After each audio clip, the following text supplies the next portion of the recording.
I just really want to say we're not judging anyone for the decisions they're making. Of course this not. is purely our experience, opinion, Yeah.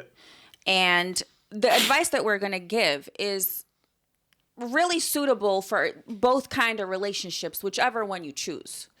Think what are the results that you want to reach Yes.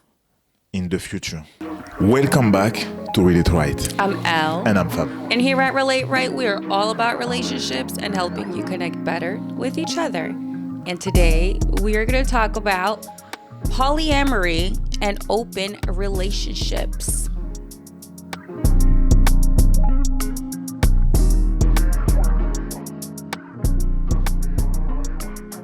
So let's get right into it. So polyamory is consensual non-monogamy. That's the short version. Yeah. That's the short version. So basically, it's when you're in a couple and you potentially want to expand that couple into additional parties and having sexual and emotional intimacy with these extra people. All consensual. Both parties have to agree. And it's not gender specific, so it could be same sex or opposite gender.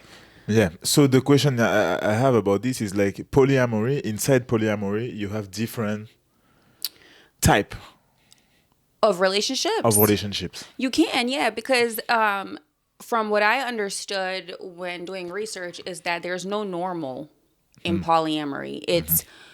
It's literally a philosophy where the couple or throuple or how many ever people group make up the rules as they go, and as long as it's not hurting anyone, it's okay. It's okay. And so you might, for example, have a primary person, and then a secondary person comes in. Your partner might have you as their primary, and then they might have a secondary, and So it's a mess. it's it can be. It absolutely can be. And the other things that also are very, very important in this type of relationship, like any relationship, really is communication. Yeah. But in polyamory specifically, You need to have rules. well, yeah, there's Strict rules. I mean, because otherwise, for me, it's already like I said just before, it look like a mess for me. So on top of it, inside this mess, if you don't even put rules, I mean, because you can, like you said, there is no proper definition. There is a definition, Right. but when I say there is no, how to say, it's not like you have to maybe implement one person in the couple. No, Yeah. you can have a couple who have 3, who have 4, who have It's 1 a group, yeah. Some maybe you will be able to go to have a dinner with the other one, not with me, for example. Yes. But in another one, it will be exactly. impossible. You know, this type of rules. It's very much as you go. Yeah. And that's why in these type of relationships, just like any other, trust and communication is key. But in poly relationships specifically, there needs to be constant communication because the rules keep changing. And that's the thing as well. It must be tricky, and even for your mental health, I don't know if it must be crazy, because I mean we are human, and the thing is like when you talk about polyamory, and we make research, we watch the definition, and we also even watch people who are in polyamory and explain to you what they feel, how they feel, and you're like, but sometimes. And most of the time, you are human and you connect with someone. Yes. Even if you introduce 3 people, you will not be able to connect at the same level for each of them. No. So you can put as many rules as you want. You're going to have problem. You're going to have problem in this. You're right That's the in thing. saying that, because everything that I've seen and researched and read, it kind of, as much as it sounds like a philosophy that may work for some people, and I'm sure it does. Just depends on, people are different. You got to know your wants and needs. But I think regardless of all of that, there's always like a small contradiction in what they're saying about the happiness and value this type of relationship brings them, because it's interesting, and people will argue that even monogamous relationships are subject to oppression. But a lot of the times, if you think about why people get in these relationships, That's the question. What are the reasons? I would say the first one, and you cannot debate with me about that. I'm sure about that. Otherwise, you're delusional. It's the sex. Yeah, The first one is the sex. Don't tell me that you do that at first because you want to connect to another human as your partner that you have now, or as a monogamous relationship. Yeah. Because it takes a lot of energy to connect with one person only. But not just to connect like you met someone, it's your friends or things like that. No. Like it's your partner. We all know what is it. You need time to achieve and to reach a certain point of connection. So don't tell me that you want to do it with another one at first. No. The first thing is I'm bored with our sex life. Okay. Let's introduce someone else. I'm bored with the one we just introduced. Let's introduce someone else. You know what I mean? Oh, I'm bored with you now. Right. So you are my new partner. Right. And I don't want my ex-partner. Right. So, you know what I mean? Yeah, and that's the challenge that I see with poly, is that it's the instant gratification that you get from meeting someone new. And that's cool. Yeah. It's exciting, right? But it's never a deep enough connection, because like you said, it takes a lot of energy to meet just one person and deeply, truly connect with them. You can connect on different things. And I think that this is the point that poly people are making, is that they can't get everything from one person.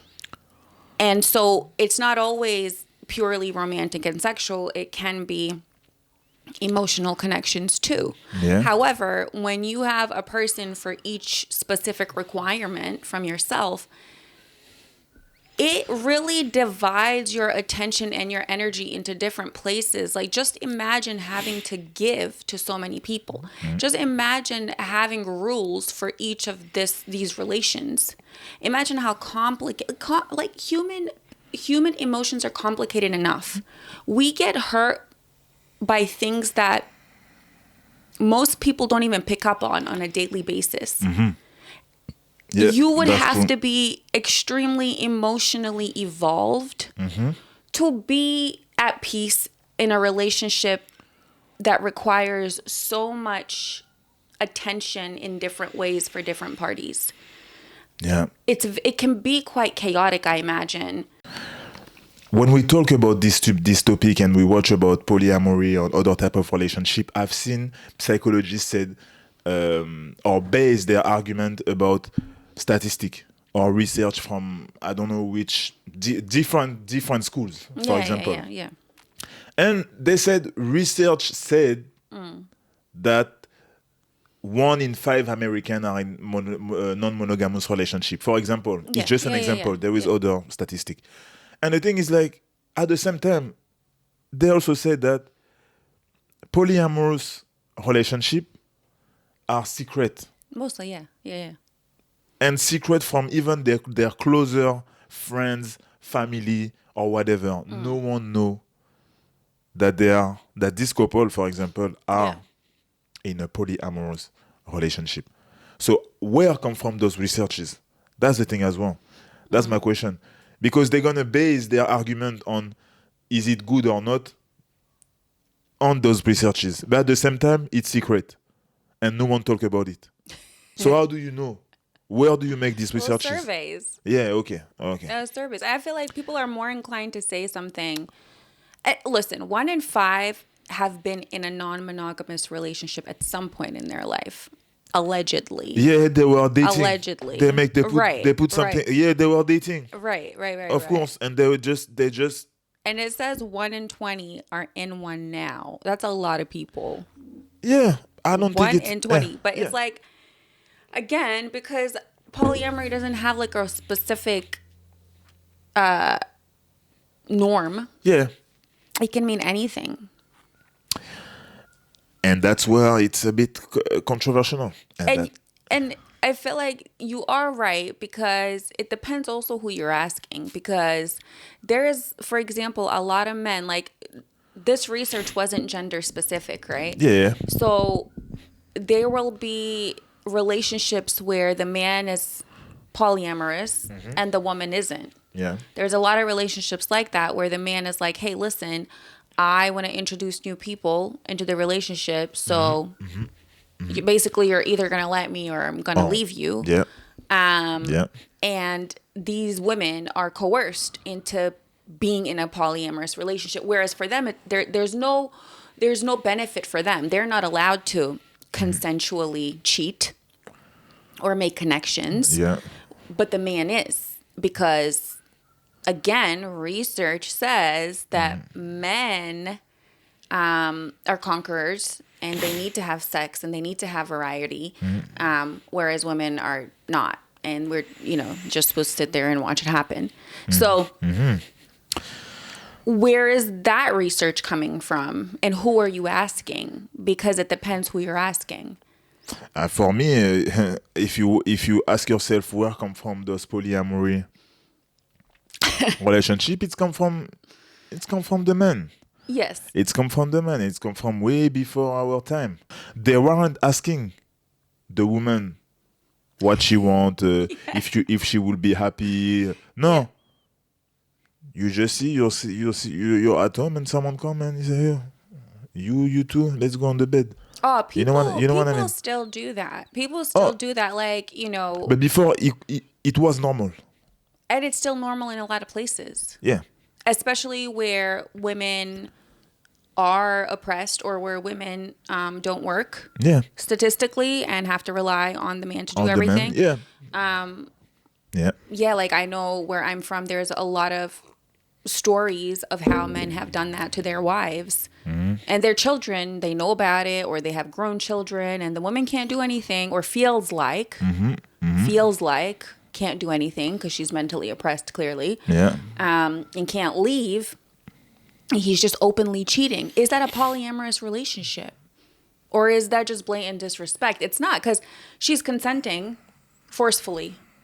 But she's, you know what I'm saying? Yeah. Because I mean, they say in the definition that both partners are agree to be in a polyamory relationship. So, but if you are consenting and agreeing to it because you feel that you have no other choice, is that consent? And that's where the statistic That's my thing. Because consent, just because someone says yes to something, I don't think that that's consent. Exactly. And I'm totally agree. Because there's always other factors at play, but you had a great point there where you talked about that polyamory comes from men, and statistically speaking, men and LGBTQ community are the ones who have voiced that they are more likely to be in a polyamorous relationship than women or heterosexual people. So that's from Psychology Today. Okay.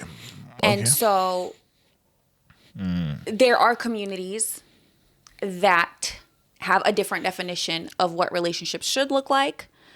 But as far as men go, it's interesting that even this research says that men are more likely to say yes to that or subscribe to poly than a woman would. The problem with that is, like, when you are a man and you say, I want different girl. But you should allow your woman then to have different men. And there is a problem in generally. In Yeah. generally. Because also we've seen that some people enjoy to see their woman being intimate with another man, for example.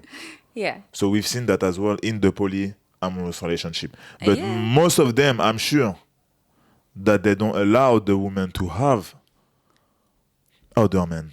Well, that's As well. called compersion. And that is probably unfathomable to most people. However, in poly relationships, it is something that can occur. Yeah. And you know, it can be for the woman too. And Yeah, apparently, it can- Yeah. getting joy from your partner, meeting someone else, and you seeing their happiness from that romance. And as much as I would like to think that that's open-mindedness, I feel like that's more fetish. I don't know that that's. I feel like that falls into the fetish category rather than like, wow, I'm so emotionally evolved. I'm sorry to say, but You see, the most important component in the poly relationship is the sex. right. And it's I won't say it's just basics, but it's a lot of fetish that you want to explore. And it's interesting that you say that because there was a TED Talk that we watched, and it was from a young girl who was raised by polyamorous parents. And she gave like 8 lessons of, you know, what she learned in watching her parents' relationship. And the first one was it's about giving people a choice. Yeah. And I found that really, really interesting because I completely agree that in a relationship, you should give your partner a choice. Based on those choices, you make your choices, right? But giving someone a choice to sexually explore, emotionally explore, allow new energy into the relationship, explore other sexual fantasies that you may not be open to. I don't know where that's beneficial to your connection. For the health Right. of your connections. In the You can- long run. And that's the thing. You can have a lot of connections, Yes. Yeah. but they can be all toxic. You can have one connection Yep. and it can be the connection, the one that you need. Right. And also, when they talk about happiness, they always say to you, we have one life. So let's try everything. Yeah. We have one life. So let's eat everything. You know? So when you live like that and you think you think that life should be life, you will only enjoy life if you do and try everything that you see in front of you, Yeah. then of course it seems logic for you to have many different partners. And also it's not just the fact that they want to have many different partners, it's also the fact that they believe that staying with one person, Yeah, it's not fulfilling. it's It not can't fulfilling. be. It can't won't be be. because one person's not enough. exactly. You know what I'm saying? And that is absolutely true in the sense that one person can't be your everything.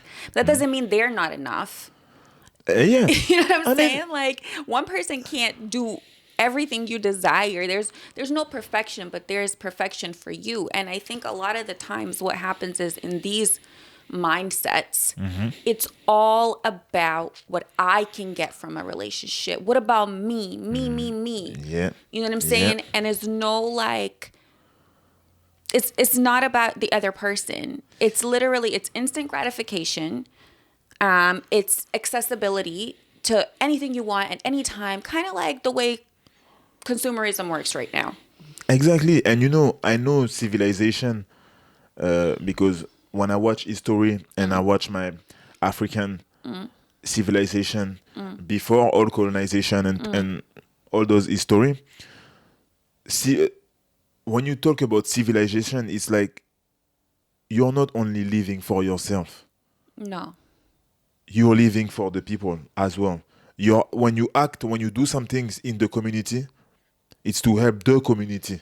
Right. You know what I mean? Right. So even when you live your life, it's not only about you. But the fact that you're doing for the community, your life will be better. Because Yeah. you know that the next generation who come after you will benefit from your effort Right. from now. And it's the same in the relationship.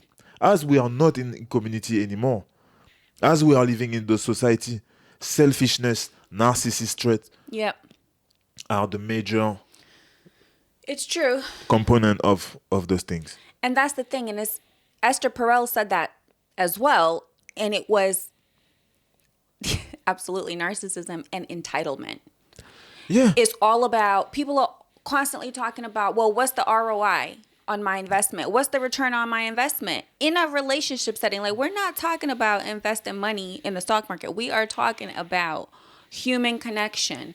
And one of the things that I find so crazy is that people are constantly asking others to do for them and never ever stopping to think, well, what am I doing for that person? What am I doing to deserve that? Yes. How am I, how am I bringing value to this relationship? And the problem is that a lot of the times these people are delusional in the sense that they put value on their small efforts, their shitty, tiny efforts Yes. that are almost non-existent, but expecting the world from you. And I see it in romantic relationships. I see it in friendships. Yep. When the moment you set the expectation that you're willing to do something kind and nice and be considerate to a person, romantic or otherwise, those type of entitled folks take it and take it for granted. And then tell you you're a shit when you don't longer do that for them. And I think for people who are in those poly relationship, they are scared of doing the work to stay with one person. That's the thing. And consciously. Because when you imagine yourself with someone, Right. I would say for the rest of your life. And that's a big word because some people say, oh, for the rest of my life, but they don't envision it. This is a big word for the rest of my life. Course. Yeah, your life. Yeah. So that means it's the long term. It's a marathon. Yeah. Yeah. It's not a race. Yes. And to do a marathon, you need stamina. Yeah. But to have stamina, you need to work every day. And it's never stop. At the moment that you said, for the rest of my life, or you decide, Yes. it's work every day. So, yes, it's going to be difficult sometime, of course. And like I said, it's during the down moment that you can value someone. You can value your partner, but also your relationship. You know what I mean? And I think when they imagine this type of process that you need to have to reach the long-term relationship, then it's scary. It's scary. It is. And they don't want to do this work. No. They don't want to do this. Because they're thinking about the ROI. Because yes. And again, it's the constant instant gratification that we get in this society. If I want another person, I can open up my app. Yeah. If I want to have a burger right now at 8 a.m, I can open up my app and get a burger. Because and I it's have the one same life. thing. Exactly. Because I have one life. Why I'm gonna eat well and don't eat my burger when I want to eat my burger? Right. If I can, I should. If I can, it's just there now. What? Right. If I can, I should. When I'm gonna sacrifice myself? Right. And that's the other thing. I feel like, well, sacrifice is an interesting word because I think people have been conditioned to think that being in monogamous long-term relationships is sacrifice. And that is the part that's crazy to me, is that they're like positioned to say, okay, monogamy is a choice. It is self-sacrifice. and it's work every day and it's really hard, and if you cheated 2, 3, 4 times, you're good at monogamy because you were monogamous most of the time in the relationship. Yeah. And again, that's crazy. So anything that you think is sacrifice is going to be sacrifice. If you're conditioned to think that marriage is hard, that relationships are hard, that cheating or not cheating is hard, Of course. everybody's going to be scared of it. Yeah. And it's like society tells you monogamy, marriage, being with one person is the most difficult thing you'll ever do, but it's the most important thing in life that you will do, and you should absolutely strive to do that. Mind fuck. The problem with the system that we are living in, it is that the major trend is that non-monogamous life, I would say, a relationship is the way to go. Yeah. And you know, I finish with that. And you know why? Because a strong family, a strong connection awaken people. That's the thing. That's facts. And when you are awake, Right. you are not a good consumer. That's 100%. 100%. It's crazy that you say that, because even before I met you, obviously I was going through a really tough time. And just like, lots of heartbreak, whatever. And I remember talking to my best friend about it and just being like, listen, I think all men cheat. I think that's just going to be something that we're going to have to accept. Yeah. And, that's just the type of relationships that, like, there's going to be something that's acceptable and something that's not. And cheating would be it. It wouldn't be abuse. It wouldn't be, something else. But cheating I could probably tolerate as long as I don't find out. As long as you hide it well enough from me. Yeah. You know what I'm saying? And so my mindset, because I was so hurt and lost, was that is acceptable. You know what I'm saying? And I think a lot of women feel that for different reasons. Yeah. And they're also conditioned to think that men are supposed to be non-committal. Men are supposed to go and, have sex with everything. And that monogamy is not natural for them. So I just think that whilst the philosophy can sound appealing to someone, Yeah. Yeah. it's actually not the healthy route. But the thing is, like, even now, when you are in a traditional relationship, one-on-one, one partner, you feel like the society try to reverse the roles. Like, now, it's better for you to be in poly relationships.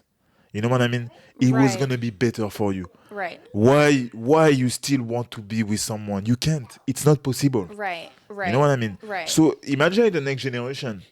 But, it's so interesting that you say that, because a lot of research, there's a lot of research about monogamy and being with one person. Yeah. And I read a really interesting one a few months ago, and it basically said that monogamy used to work when we used to have a life expectancy of like 30 years. Yeah.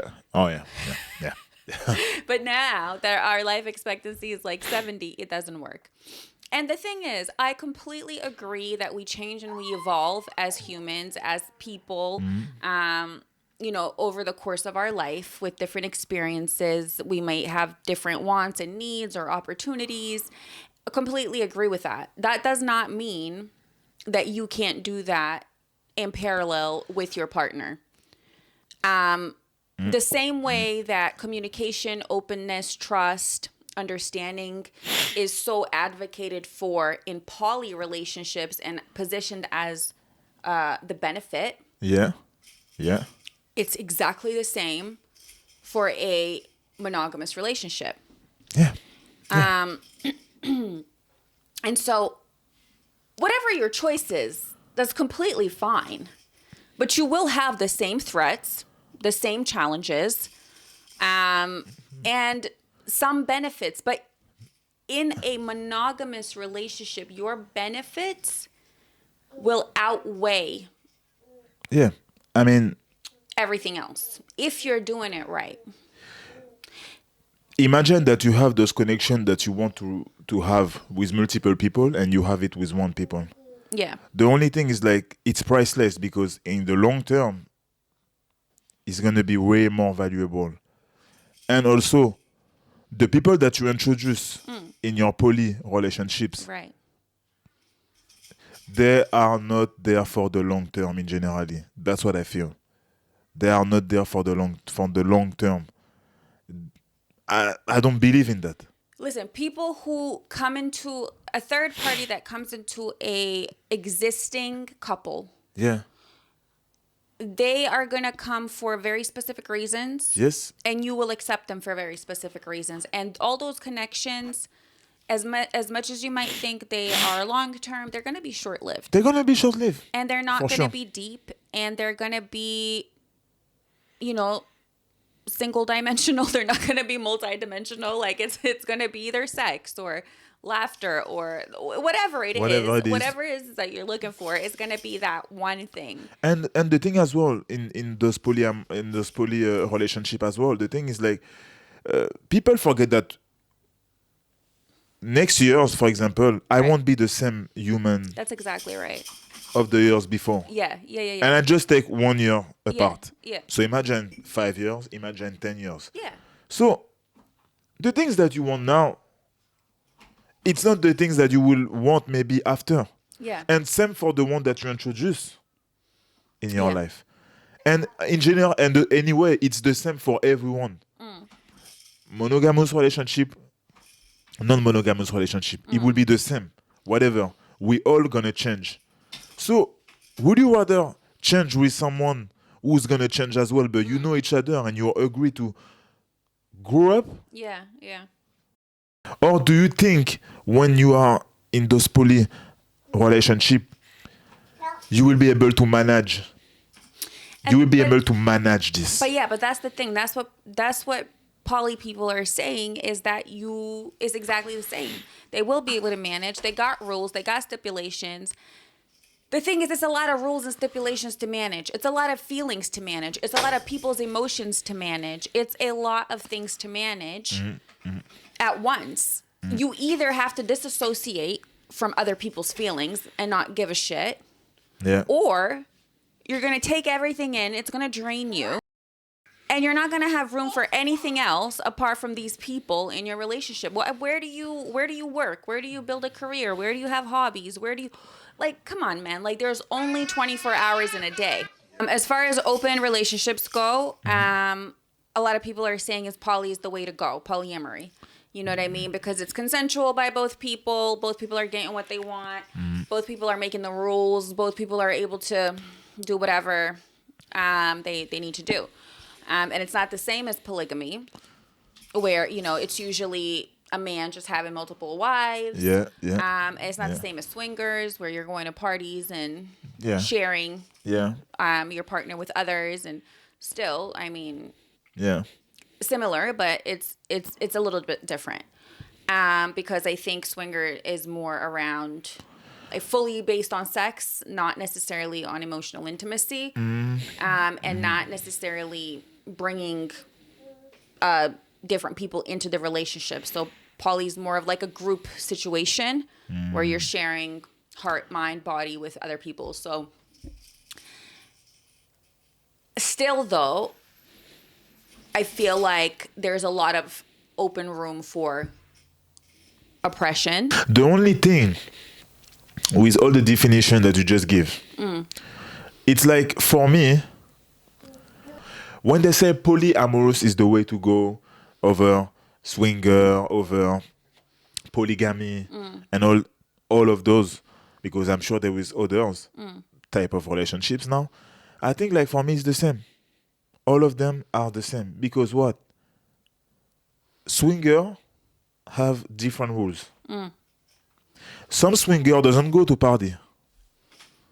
Some swinger met people, and they both have to be agree on the people that they introduce in their lives. Yeah. And they can meet the people in restaurant, They can make people whatever they want, you know, and they are still swinger. Some polyamorous people can meet people in party, Yeah. and as they can do whatever they want, they can also meet different people separately Yeah. or not. So what is the difference? It's just the rules. The rules is different in different couples. Right. But at the same when you watch the main purpose of that, it's still the same. Introduce someone else in your relationship. Exactly. So for me, it's just different because we like to put a case to everything. But if you watch the main purpose, is the same. Right. Introduce people in your relationship, because I think in generally it's too hard for you to maintain Right. the healthy relationship. It's interesting because we've all been conditioned to think different things Yes, and the same of course, things. of course. And you'll hear people talking about a monogamy for men has only been introduced 60 years ago. My mind was blown. I'm like, has it? That's insane.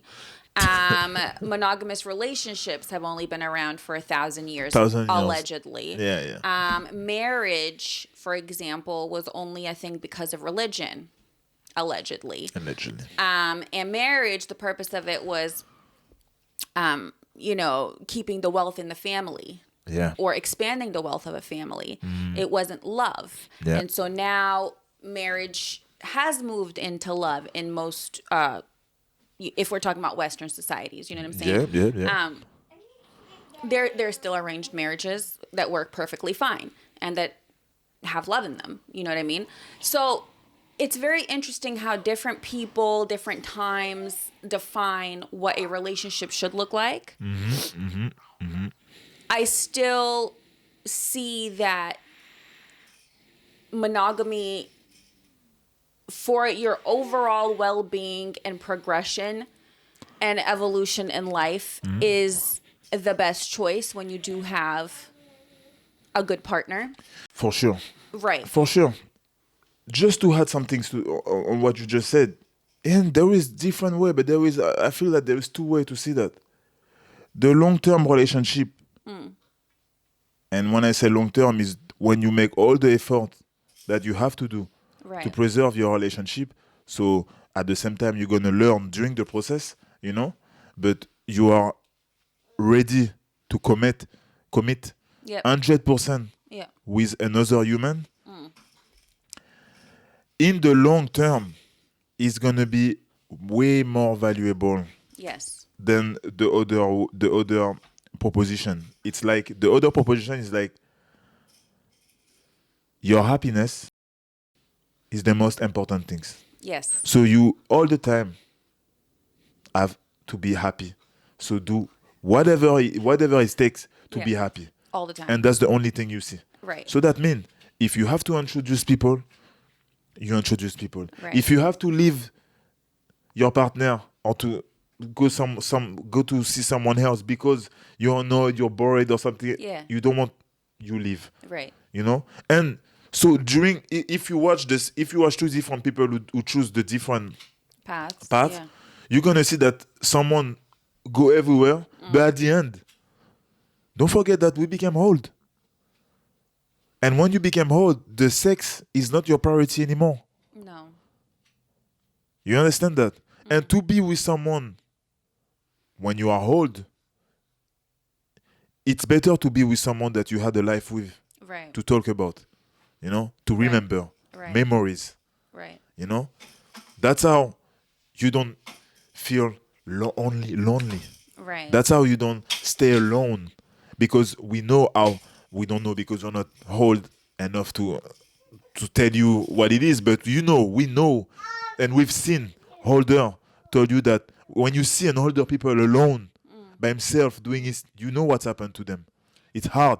It's not even about just romance. It's more about like community, family, all Yeah, of that stuff. yeah. So I think, humans are not meant to be alone. We are social creatures. And I think that despite of what everyone is saying, they're saying, you know, we're primates. We're, you know, the only primates who chose monogamy, whereas other primates are social and polyamorous, actually. But also, I would really love to add that we are the only primates who've had a cognitive evolution.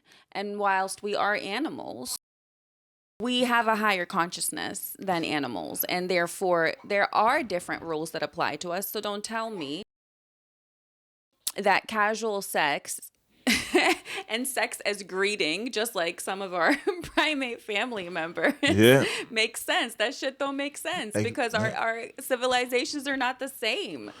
Our societies are not the same. And therefore, it's just interesting how it is all positioned to point one way and create as many obstacles and as much conditioning to say, well, that's actually the wrong way.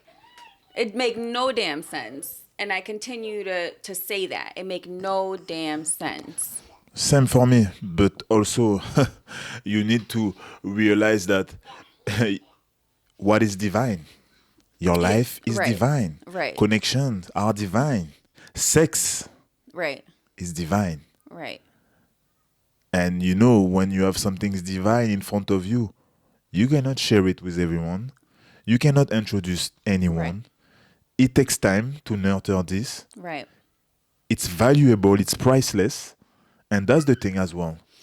You're spot on, because we don't place value on our relationships anymore. No. We don't place value on love anymore.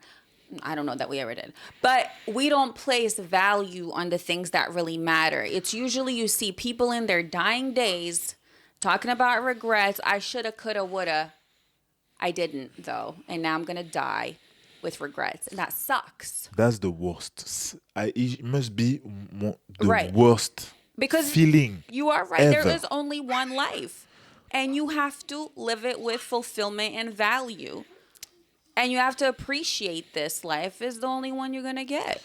Listen, a lot of us come with a lot of trauma, a lot of issues from childhood, a lot of different attachment styles. And one of the TED Talks I watched, I found very interesting, because the girl said, you know, there's 4, let's say, attachment styles. There's the disorganized, there's the anxious, avoidant, and secure. Only one of them is secure. Of course, we encompass multiple attachment styles within ourselves. We're not robots. We're not put in a box, but we have more traits of some than other. And majority of people sit in those attachment styles that are unhealthy.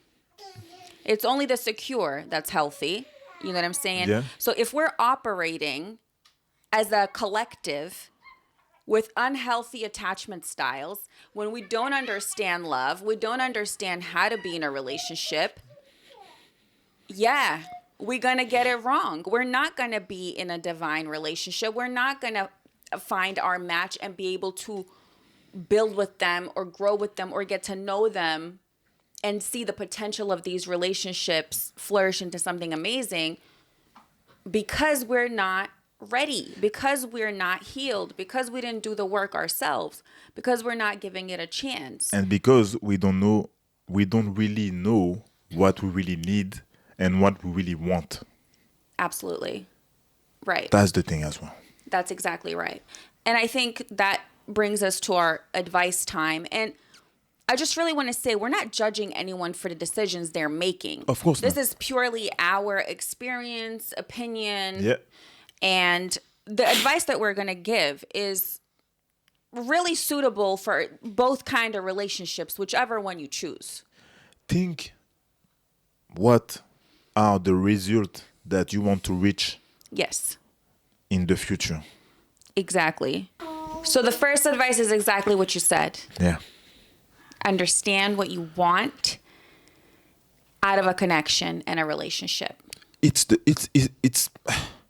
this advice, it's for everything.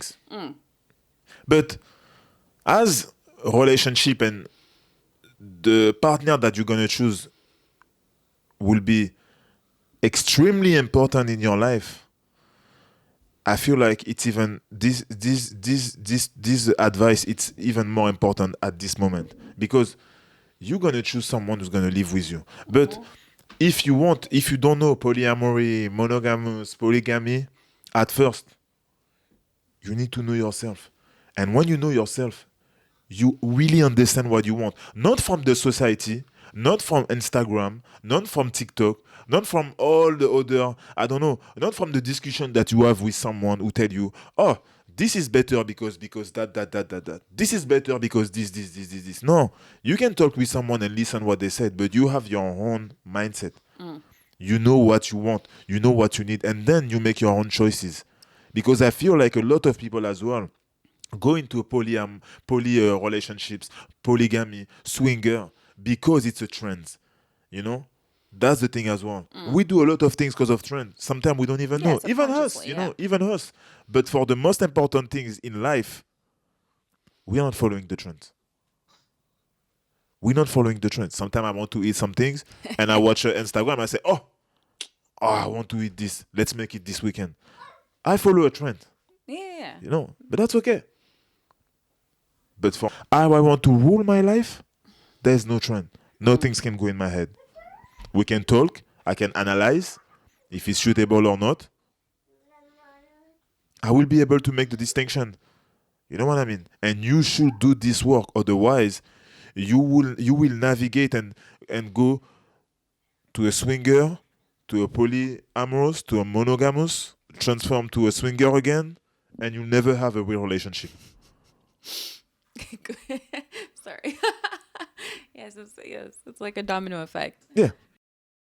Secondly, make sure you know the impact of new relationship energy, NRE. It's a real term. It comes from poly relationships, and it's basically any new energy that you bring into a relationship can be detrimental to your relationship. I can't see how it's going to be beneficial, but you really need to be careful of who you're allowing in your safe space. Your relationship is your safe space, and therefore it should really be limited to certain types of folks. The thing is like your relationship, it's not about you. It's bigger than you. Because when I talk about a relationship, it's not one person and another. It's both of us. Yeah. We are in relationship. I already said that, the entity. Right. So make sure that you understand the power of this to don't bring someone who's going to break it. Right. And that's the problem.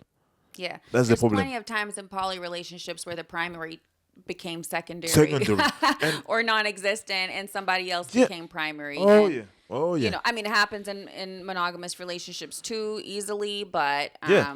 it's just it's different when you're inviting it because consciously. because it's happened in poly relationship, but it's happened like you said in mono relationship. Because why? Even how many history you have with friends Right. who became married and have child. How many story that you have like that? Right. Because exactly. you were the one who introduced these friends. The third is really understand the value of interests and hobbies outside of your relationship.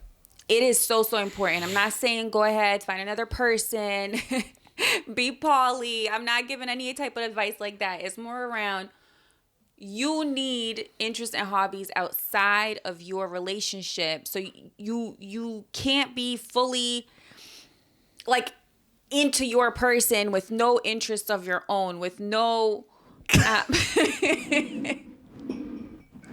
Oh my god. okay, you guys, our baby woke up while we were filming, and you can see the top of her head now. Okay. All right. Is she gonna be part of this show? We haven't even washed her face yet. Apologies. You want to talk, baby? You got something to say? You got something to say? No? No? Okay. We do it Okay. like that? Yeah. All right. Where was I? Basically,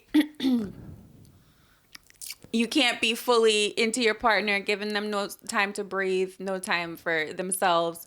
They have to be their own individual. You know what I mean?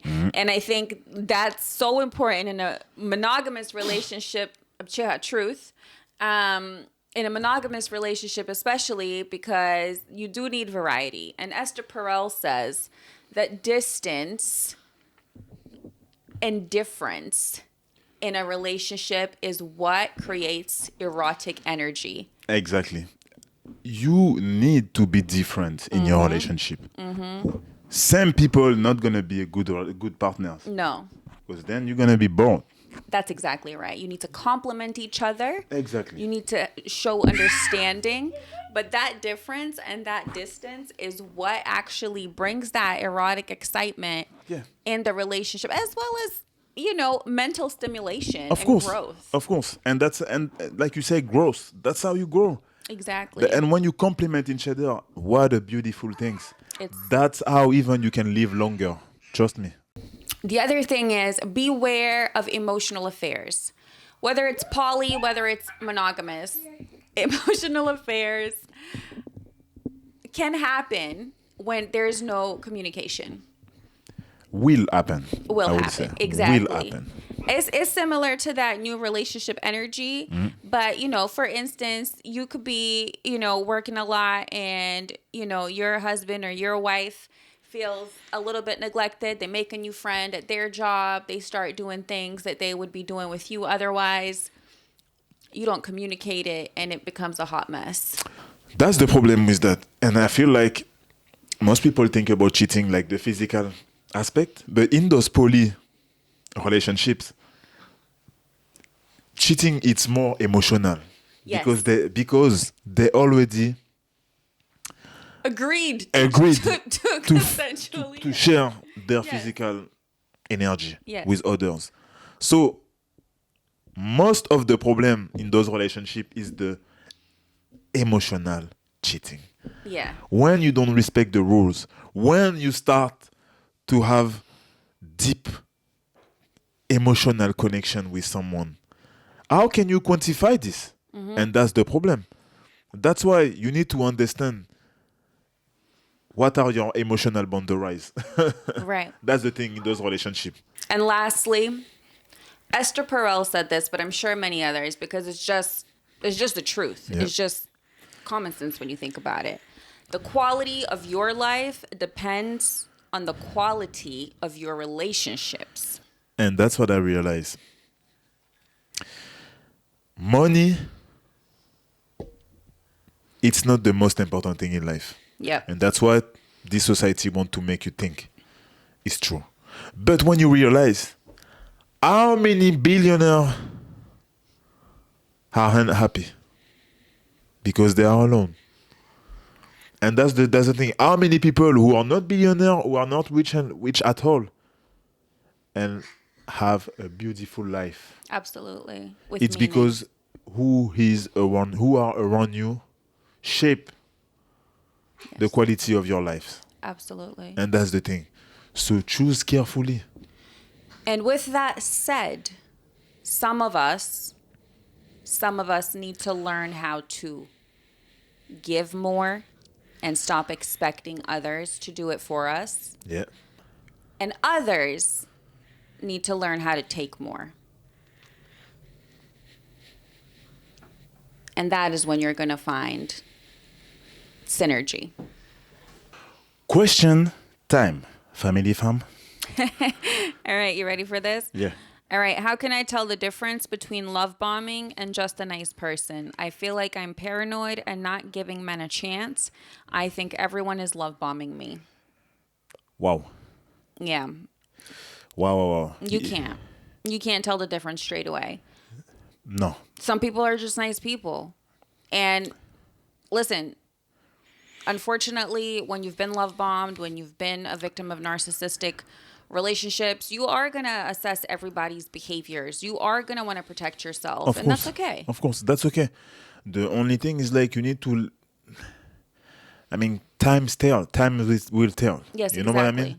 You can still wait and see while you still have a bit of protection. Yeah. That means you don't give everything straight away. Yeah. You have to see. You don't give everything. And I don't think you will be able to, because as you said, you feel like everyone love bombing you. So that's what I said. You need to watch our episode. Yeah, true. We do have an episode on that. You can click right above. But really, it's about time, and it's about the grandiosity of the compliments and the gestures. So you'll be able to tell what's normal and what's a gradual progression of feelings and affection. Yeah. And what's kind of making you feel, this is too soon, this is too fast. And I have another thing as well. You also need to know what you want in your relationship. Right. Compared to the previous relationship that you had, you need to know what you don't want, you need to know what you want, and you need to be able to recognize if you see those toxic trait, that if you see this on this person, you have to directly put them away. That's the thing. For sure. For sure. All right. Someone told me when a relationship ends, both people need to take accountability. Is it true? I feel that one person is always more wrong than the other. One person is always more wrong than the other. And it will depend how you handle the relationship. But on top of it, I will say, like, you handle the relationship, but the question is there because you want to go back and you want to see who are more wrong. No, I think it's because they want to know if they should take accountability as well. It depends how you handle the relationship. If you are the one who cheats and you betray your partner, of course you have to take accountability for it. But what if you're not the one who cheated? If you're not the one who cheat, then the one who come back to you have to show you that they take accountability for it. But also you need to understand why they cheat. No, I'm asking you, do you have to take accountability even if you're the victim? Sometimes you need to understand why people cheat. You know? Doesn't mean that you're going to take the full responsibility of the hand of the relationship, of course. But it's difficult in those moments to say, okay, I will see why. Why did you cheat on me? What did I do wrong, you know? But I feel like one person is more wrong than the other. It depends of the situation. So many different situations. But of course, the most healthy people, I would say, or maybe the more knowledgeable people on the emotional skills will maybe try to see why it's happening. Okay. I definitely think one person's always more wrong than the other. Okay. There's just, unless you're breaking up because you both want it to be over, there's one person who's always the aggressor and there's one person who's not. Whatever the situation, one person's more wrong. It's relative. It's subjective. Sure. However, both people always need to take accountability. Always, no matter who's wrong. That's how I feel. That's for this part, I'm agree. For the first part, yeah. But yeah, for this part, yeah, for sure, you both need to take accountability. For sure. And whatever happened to you, it can be a situation where you're a victim, but it also can be a situation where you saw red flags and you let it continue and you enabled it. So, in essence, everybody has a part to play. All right. Do you have kids? And if so, how did that change your relationship? Do we have kids? I'll let you answer this. I'm sure if you watch this podcast, you've seen our kids. But what do you think about the question? How did it change our relationship? Well, you just saw. I'm joking. Yeah, look. It just added more love and light into our relationship. I think our relationship evolved on so many different levels. And of course, challenged us. There's obviously been a lot of conversations about how we want to raise our baby, what's acceptable, what's not. You know, parenting styles, I think, it just made us closer, really. Yeah. And and it had more fuel to everything that we want to achieve in life. I mean, now you're not fighting only for yourself. Yeah. And that's the thing. It's like you cannot say to yourself that there is a plan B, for example, sometimes. You have to accomplish your goal. Yeah. Because you're not fighting for yourself anymore. And that's beautiful. That's this aspect of life. It's amazing. Like I said, it had fuel. And also, like you said, we are closer. We are learning together. And it's amazing. I agree. And I think my favorite part of it is just seeing our love in physical form in front of us all the time. I think that's the most beautiful part. Yeah. Yeah. We always ask ourselves, how did we do that? I mean, we know how, but but like how? Yeah. All right. So as a woman, do you think being divorced makes it harder to find a quality partner? I don't think so, because look how many people are divorced. You're going to find other divorced people. So I don't think so. And that's your man perspective. But as a man, do you think that like men are more choosy about that stuff? Like, is there a stigma associated with like divorced women? I mean, between the people who believe in religion, you know what they think about girls who are divorced. Between all the different stereotypes, maybe. But when you see this society that we are living in, you have a lot of people who are divorced. So I think you're going to have more chance to find people also who understand the fact that you are a divorced woman. Not like before, where you had to stay in your marriage. Right. You know? And I feel like it's going to be hard even if you say that you are a single woman.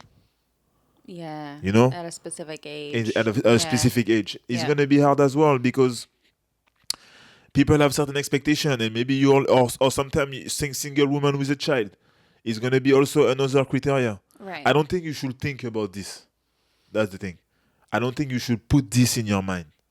I mean, as a woman, I definitely think it's harder to find a partner because people are judgmental. Yes. Yeah, and men tend to have different expectations of women than they do of themselves.